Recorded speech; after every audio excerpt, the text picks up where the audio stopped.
আজ বিকেল 3:30 নাগাদ বারাসাত থেকে হাওড়ার উদ্দেশ্যে যাওয়ার সময় দোলতলা পুলিশ লাইনের কাছে গোডাউন থেকে বেরানোর সময় একটি জেসিপি সরাসরি চলন্ত বাসে ধাক্কা মারে। বাসটি বাঁ দিকের অংশ ব্যাপক ক্ষতিগ্রস্ত হয়। বাসের সামনের দিকে বসা 3 জন যাত্রীকে আশঙ্কাজনক অবস্থায় স্থানীয় বেসরকারি হাসপাতালে ভর্তি করা হয়। বাকি যাত্রীদের প্রাথমিক চিকিৎসার পর ছেড়ে দেওয়া হয়। পুলিশ জেসিপি গাড়ির চালককে জিজ্ঞাসাবাদের জন্য আটক করেছে।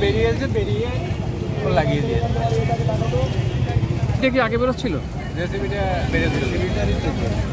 আসছিল, জেসিবিটা বার করে দিয়েছে, মাথাটা হয়ে গেছে। আমরা অনেক যাত্রী ছিলাম, কোনোভাবে বেঁচেছি, 3-4 জন ইনজুর্ড হয়েছে। বাসটা কি কোনোভাবে ওভার স্পিডে ছিল? না, খুব আস্তে ছিল। আপনি বাসের ভিতরে ছিলেন? বাসের ভিতরে ছিল।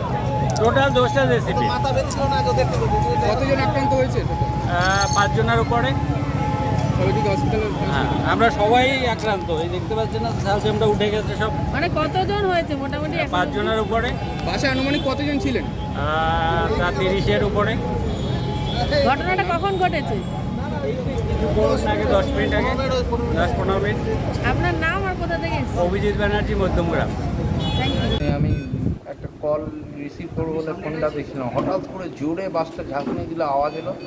আমার কিছু বুঝে ওঠার আগেই আমি সিনিয়র সিটিজেনের সিটটা থেকে ছিটকে গিয়ে ড্রাইভারের পিছন দিকে যে সিটটা থাকে, 2-1 জন যে বসে, ওর নিচে যে লোহার বেডটা থাকে, ওইটা সজোরে আমার মাথার মধ্যে লাগলো। তারপরে খানিকক্ষণের জন্য পুরো চোখ মুখ অন্ধকার হয়ে গেল।